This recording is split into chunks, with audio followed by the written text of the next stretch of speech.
आज हम बात करते हैं प्रेम की। जब हम राधा और श्री कृष्ण के प्रेम की बात करते हैं तो यह केवल शारीरिक या भौतिक प्रेम ना होकर इन सब से परे एक दिव्य प्रेम होता है। हम व आप केवल इस प्रेम की एक झलक मात्र अनुभव कर सकते हैं, क्योंकि जिस दिन हमने वह प्रेम संपूर्ण रूप से देख लिया तब हम भी मीरा या सूरदास बन जाएं। यह प्रेम केवल एक शरीर काया से ना होकर अपितु अपने हृदय पटल के अंतःकरण में झांककर महसूस किया जा सकता है। एक प्रेम ही भक्ति का सार होता है। प्रेम के बिना भक्ति नहीं हो सकती तथा भक्ति के बिना ईश्वर का कोई औचित्य नहीं। यही कारण था कि महान भक्त हनुमान ने अपना सीना फाड़कर उसमें श्री राम तथा माता सीता को दिखा डाला। जब श्री कृष्ण वृंदावन में रहा करते थे तो उनके द्वारा बंसी बजाने मात्र से ही राधा रानी बरसाना से दौड़ी दौड़ी चली आती थी। वे दोनों यमुना किनारे पर एक दूसरे के हाथों में हाथ डालकर घंटों बैठे रहते। यह प्रेम ऐसा होता था कि दोनों की पलकें तक नहीं झपकती थी। पैर जहाँ होते वहीं ठहरे रहते तथा दोनों बस एक टक एक दूसरे को निहारते रहते। कई बार राधा रानी अन्य गोपी के द्वारा कृष्ण को प्रेम करने से रूठ जाती तो कृष्ण उन्हें मनाया करते। कभी राधा अपने बेचैन हृदय तथा विरह की कथा कान्हा को सुनाती तो स्वयं कान्हा राधा के वस्त्र पहनकर राधा का रूप धर लेते।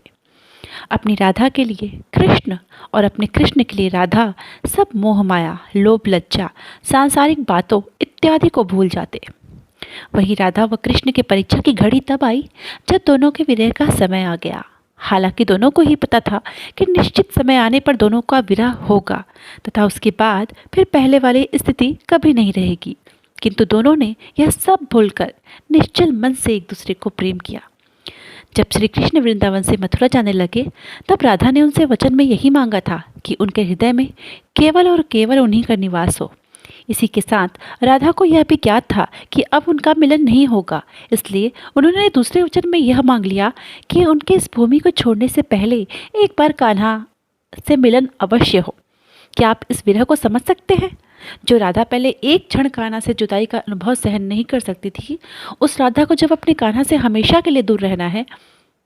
इसी के साथ कान्हा भी राधा से अश्रु ना बहाने का वचन लेकर चले गए। अब अपने मन में उमड़ रही सैकड़ों भावनाओं तथा उन्माद के ज्वार होते हुए भी राधा ने अपने वचन को निभाते हुए अश्रु नहीं बहने दिए। यह एक बहुत कठिन वचन था। दूसरी ओर श्री कृष्ण ने जिस मैया की गोद में बैठकर शरारतें की थी, जिस निश्चिंत भाव से अपनी गाय माता को चराते थे, राधा संग प्रेम किया था, वो गोपियों संग रास रचाया था। अब उनका जीवन एकदम उलट मोड़ ले चुका था। अब वे अपने कर्तव्य पथ पर आगे बढ़ चुके हैं, जिसमें केवल युद्ध, दुष्टों का नाश व धर्म की स्थापना है। वहीं श्री कृष्ण जब रात्रि में अकेले होते थे तब स्वयं को एकदम अकेला तथा राधा के रस में डूबा पाते थे। उन्हें यह भली भांति ज्ञात था कि अब उन्हें अपने जीवन के आगे के कर्तव्यों का निर्वहन करना है, लेकिन उन्हें यह भी ज्ञात था कि उन्हें जीवन भर राधा की एक मधुर याद के सहारे व्यतीत करना है। वही राधा जो उनके हृदय में बसी है, वही राधा जो उनसे कभी अलग नहीं हो सकती, वही राधा जो स्वयं उनकी अर्धांगिनी है, वही राधा जिनके बिना वे अधूरे हैं, वही राधा जिनके बिना उनका कोई भी अस्तित्व नहीं है। लेकिन इस समाज को संदेश देने तथा प्रेम किस प्रकार निश्चल भाव से किया जाता है, उसके लिए यह विरह की व्यथा तड़प आवश्यक थी। इसलिए हम वो आप कितना भी इसे समझने का प्रयास कर ले, जब तक हम साफ हृदय से अपने मन में झांक कर श्री कृष्ण व राधा के प्रेम को महसूस करने का प्रयास नहीं करेंगे, तब तक हमें उसकी गहराई का ज्ञान नहीं होगा। यह प्रेम एक ऐसा प्रेम था जिसे केवल और केवल महसूस किया जा सकता है, क्योंकि एक समय के बाद शब्द कम पड़ जाएंगे। श्री कृष्ण ने विश्व की सभी भाषाओं से परे अपने मुरली की धुन से एक ऐसे संगीत की उत्पत्ति की जिसमें कोई शब्द नहीं, अपितु प्रेम का अथाह सागर था। जो भी उस प्रेम सागर में डूब जाता था उसे मुक्ति मिल जाती थी। जय श्री कृष्ण।